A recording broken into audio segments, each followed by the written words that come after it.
गुरु तेरा ही आसरा। आओ हम आपको लेके चलते हैं आज इंसान के जीवन की सच्चाई के बारे में। जो भी हमारे संत महात्मा पीर पैगंबर इस दुनिया में आए हैं, उन्होंने किस तरह से इंसान को समझाया है। ग्रंथ के माध्यम से सभी संतों ने इस ग्रंथ में क्या कुछ कहा है इंसान के जीवन के बारे में, वही हम आपके लिए आज लाइव इस प्रसारण में लेकर आए हैं। इंसान सपने में बहुत कुछ देखता है, परंतु जब उसकी आंखें खुलती हैं तो कुछ भी नजर नहीं आता। वही टूटी फूटी चारपाई और फटी पुरानी गूदड़ी ही दिखाई देती है। इसी प्रकार हे भाई, मन में विचार कर, इस संसार की भी यही हालत है।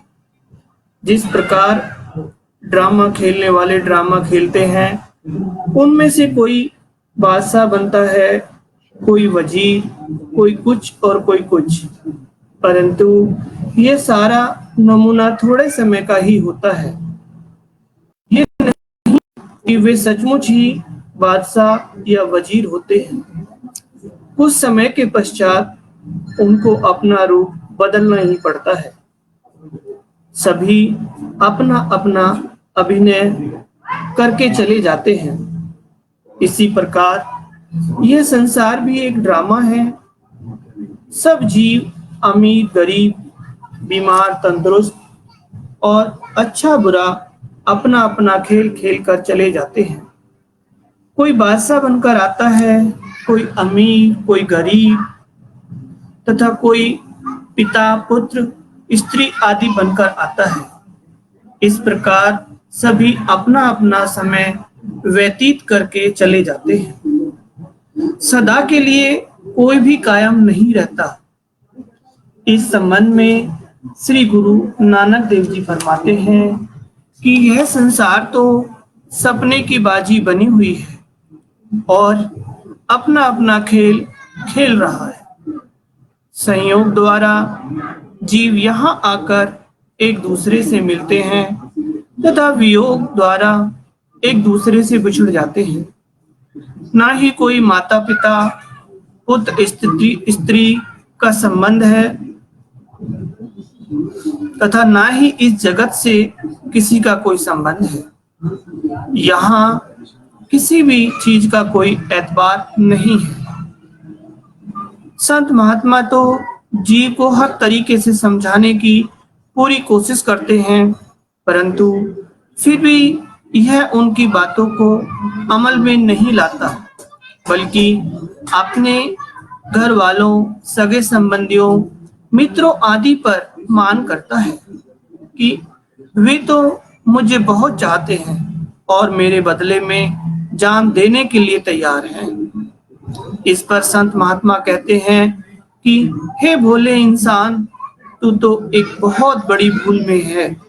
वे लोग तुझे प्यार नहीं करते, बल्कि तेरी कमाई, तेरी जवानी या अपनी गरज को ही प्यार करते हैं।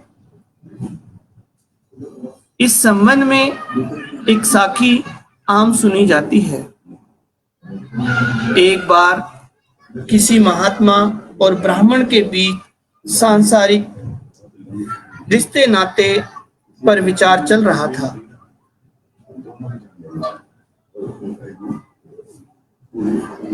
महात्मा जी ने बताया कि इस संसार के सभी रिश्ते नाते झूठे हैं। सभी मतलब के कारण ही प्यार करते हैं और मुसीबत पड़ने पर कोई भी समीप नहीं आता। ब्राह्मण को महात्मा जी की इस बात का यकीन न आया। उसने कहा, महात्मा जी, मेरी पत्नी तो मुझे बहुत प्यार करती है तथा मेरी बहुत सेवा करती है। वह बहुत नेक स्वभाव वाली स्त्री है। जब तक वह मुझे भोजन ना खिलाए तब तक वह आप भी नहीं खाती और मेरे हर दुख तथा कष्ट को बांटने के लिए हर वक्त तैयार रहती है। महात्मा ने कहा, परीक्षा करके देख लो कि क्या वास्तव में ये सभी गुण उसके अंदर हैं। महात्मा की बताई युक्ति के अनुसार ब्राह्मण घर जाकर बीमारी का बहाना बनाकर चारपाई पर लेट गया। उसने कई दिन भोजन न खाया। थोड़े दिनों में ही उसका शरीर सूख गया। डॉक्टर बुलाया गया। उसने दवाई दी, परंतु दवाई का असर तो तभी हो यदि वह बीमार हो। एक दिन वह साधु स्वयं उसी ब्राह्मण का पता लेने के लिए आया। उसने कहा कि मुझे आकाशवाणी हुई है कि यदि तुम्हारे परिवार में से कोई एक जीव इसके बदले जान दे दे तो यह बच सकता है।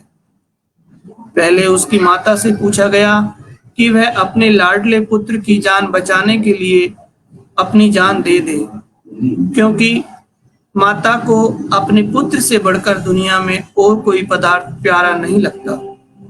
बूढ़ी माता ने रोकर बहाना पेश किया कि तुम्हारा कहना तो सच है तथा मैं जान देने के लिए भी तैयार हूँ, परंतु दूसरे छोटे छोटे बच्चे मेरे से बहुत प्यार करते हैं। मेरे मरने के बाद इन बच्चों का क्या हाल होगा, इसलिए मैं मजबूर हूँ। फिर उसकी पत्नी से पूछा गया। उसने कहा, मेरे सास ससुर वृद्ध हो चुके हैं, मैं इनकी सेवा करती हूँ। मेरे बिना इनकी संभाल तथा सेवा कौन करेगा, इसलिए मैं इसके पीछे जान नहीं दे सकती। इस पर महात्मा जी ने कहा कि देख, तेरे परिवार का तेरे साथ कितना सच्चा प्यार है। जब ब्राह्मण ने इस सच को जान लिया तो वह सब कुछ छोड़कर उस महात्मा के साथ चला गया तथा परमात्मा की भक्ति में लग गया। इस कहानी का भावार्थ यह है कि स्त्री पुरुष माता पिता आदि संबंधियों का प्यार झूठा है। मुसीबत पड़ने पर कोई भी मदद नहीं करता और न ही कोई किसी के बदले मरने को तैयार होता है। इस जगत की बनावट तथा रूपरेखा एक ऐसी पटारी के समान है जो बाहर से बड़ी सुंदर व मनमोहनी है, परंतु जिसमें बेशुमार जहरीले सांप बंद हो, जिन्हें छेड़ने पर उनके जहर का शिकार होना पड़ता है। जिस प्रकार जंगल में कई विषैली जड़ी बूटियां होती हैं जिनकी केवल सुगंधी से ही जहर चढ़ जाता है, कई ऐसी जड़ी बूटियां भी होती हैं जिनके पत्ते खाने से मृत्यु हो जाती है, और कई ऐसे वृक्ष भी होते हैं जिनके नीचे बैठने से ही जीव की मौत हो जाती है। सो यह झूठा संसार अनेक प्रकार के जहर रूपी विषय वासनाओं से भरा पड़ा है। वनस्पति के भयानक जहर से भी कई गुना अधिक जहरीला असर रखता है। इस संबंध में फरीद जी भी समझाते हैं कि यह संसार जहर की गंदलों के समान है जिन्हें खान में लपेट कर रखा है। इस कारण जीव इनको खा लेता है। सूझवान समझदार लोग तो इस संसार की माया रूपी जहर से बचकर नाम जपकर अपने असली घर पहुंच गए, परंतु कई अज्ञानता के कारण इस माया के जहर की लपेट में आकर उजाड़ में चले गए, यानी 84 में पड़ गए तथा दोबारा अपने घर को न ढूंढ सके। इस दुनिया में कितने ही बादशाह हुए जिनके राज्य में सूर्य नहीं छिपता था, वे भी कब्रों में जा समाये। उनके महल मकान आदि अब उजाड़ की तरह पड़े हैं, यानी शमशान भूमि की तरह बने पड़े हैं। संत महात्मा समझाते हैं कि हे इंसान, तू बेशक कितना ही धन इकट्ठा कर ले, वह तेरे अंत समय साथ नहीं जाएगा, यहीं पर पड़ा रह जाएगा।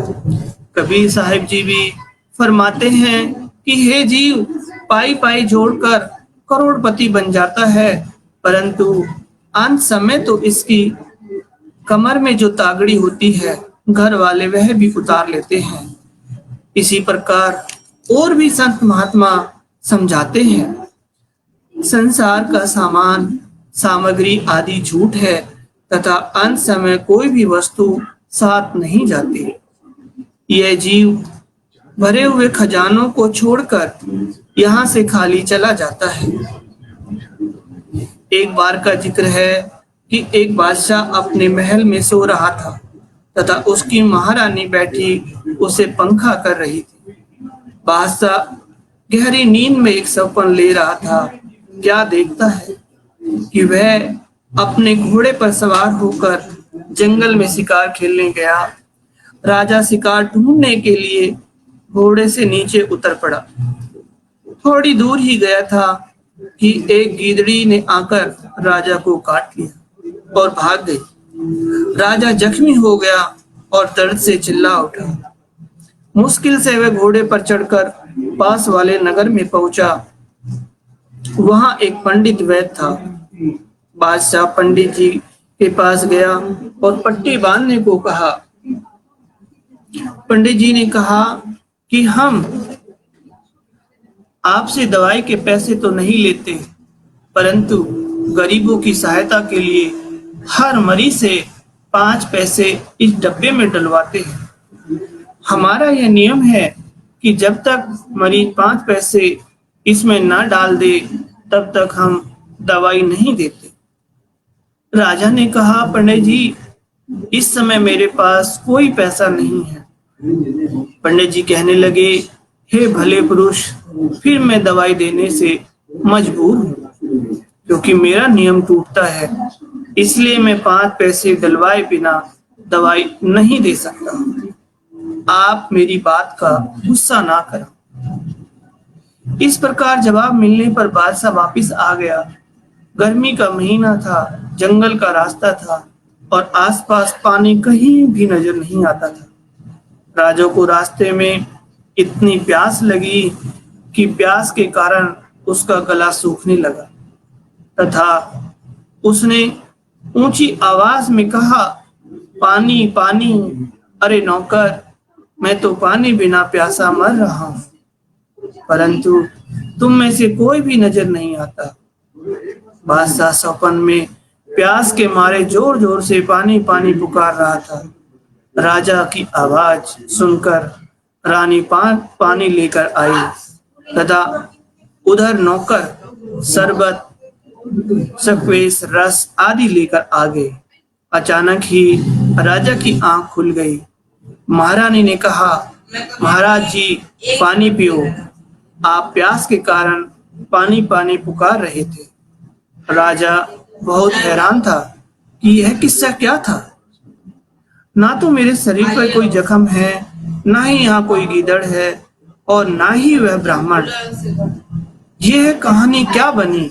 मैं तो अपने बिस्तर पर ही पड़ा हूँ। फिर राजा ने रानी को सारी कथा सुनाई और कहा, देख रानी, मैं इतनी फौज, तोपखाने तथा बंदूकों आदि का मालिक हूँ, परंतु सपन में मुझे एक गिदड़ी ने काट खाया। यह सब सामान वहां मेरी कोई सहायता ना कर सके। इतने खजानों का मालिक होते हुए भी मैं 5 पैसे पंडित को ना दे सका। अंत में मैं रास्ते में प्यासा मर रहा था तो मुझे किसी ने पानी का एक घूंट भी नहीं दिया। शरबत मेरे वहां किस काम ना आए। अब तो मेरे पास यह शरीर है, परंतु जब इस शरीर को छोड़कर आत्मा को अकेले जाना पड़ा तो फिर यह सब सामान किस काम आएंगे। जब यह फौजें या सामान सामग्री काम नहीं आती, यानी आगे कोई मदद नहीं कर सकता, तो फिर यह झूठा सामान इकट्ठा करने का क्या लाभ है। इस सौपन की घटना से राजा को ज्ञान हो गया कि ये संसार और यहाँ का सारा सामान झूठा है। अंत समय यहाँ की कोई भी वस्तु, पुत्र पुत्रियां आदि काम नहीं आते। काम आने वाला तो केवल एक ईश्वर का नाम ही है। जो पैसा पाई परमात्मा के नाम पर लगाया जाए वह अपना काम आता है। फिर राजा ने अपना सारा धन गरीबों तथा दुखियों में बांट दिया और आप परमात्मा की बंदगी करने में लग गया। इस बारे में आगे भी संत महात्मा फरमाते हैं, राजा, प्रजा तथा सरदार कोई भी इस नासवान जगत में स्थिर नहीं रह सकता। इस संसार में जो बाजार, शहर, दुकानें आदि हैं, सब ही नाशवान हैं। यानी कोई भी चीज कायम हालत में नहीं रह सकती। मूर्ख तथा बेसमझ इंसान पक्के बंगलों की को अपने समझे बैठा है। दौलत से भरे खजाने एक पल में ही खाली हो जाएंगे।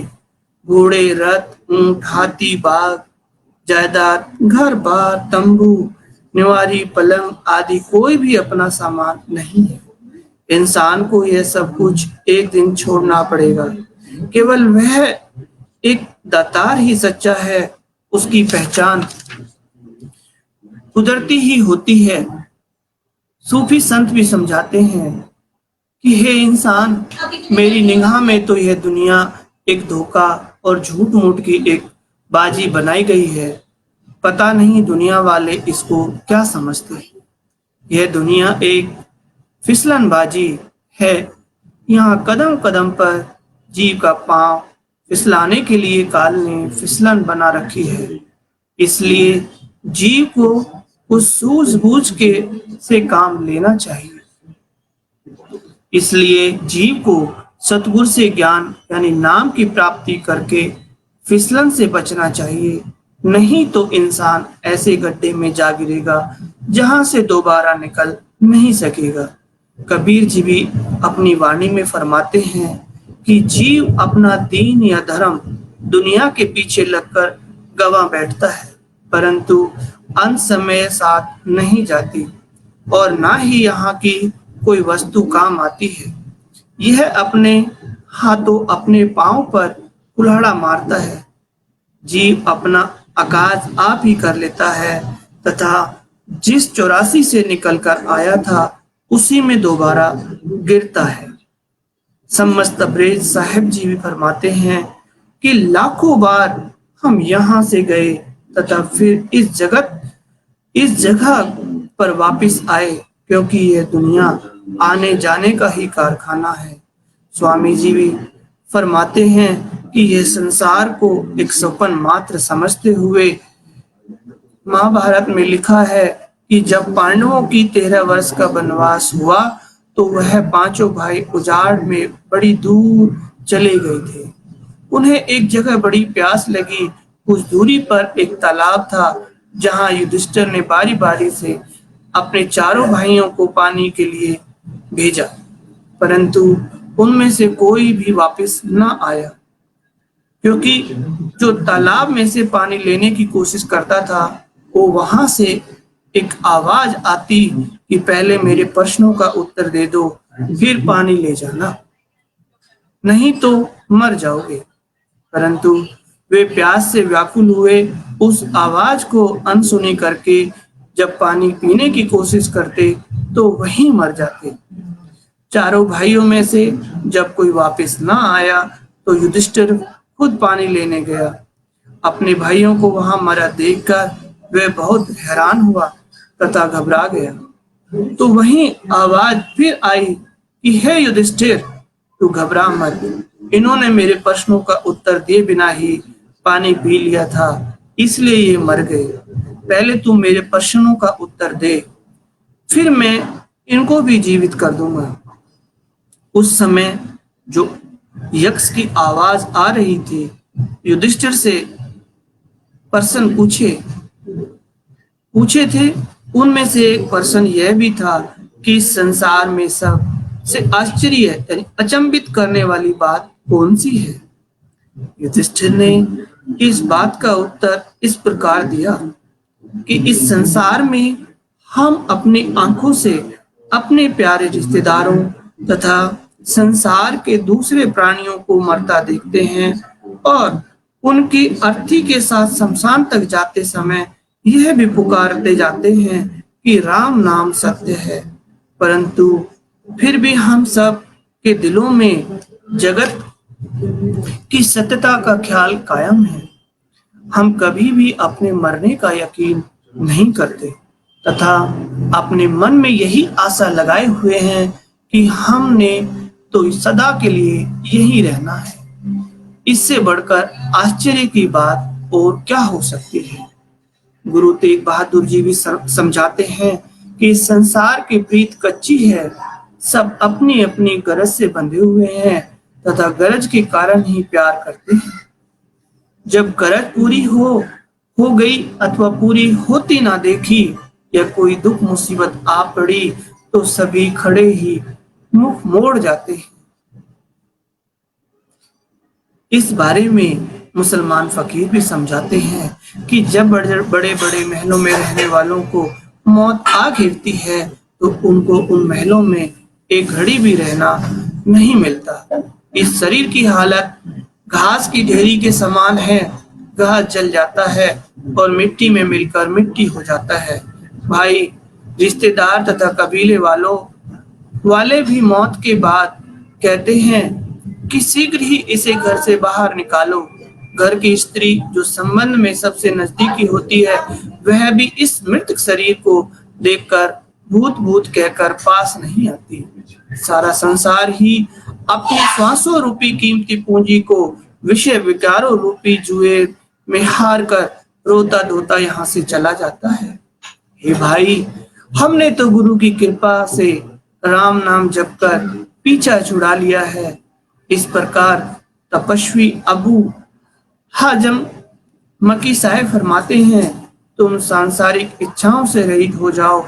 जो जीव संसार में इच्छा रखेगा उसके सारे साधन तथा भजन आदि परलोक में व्यर्थ जाएंगे।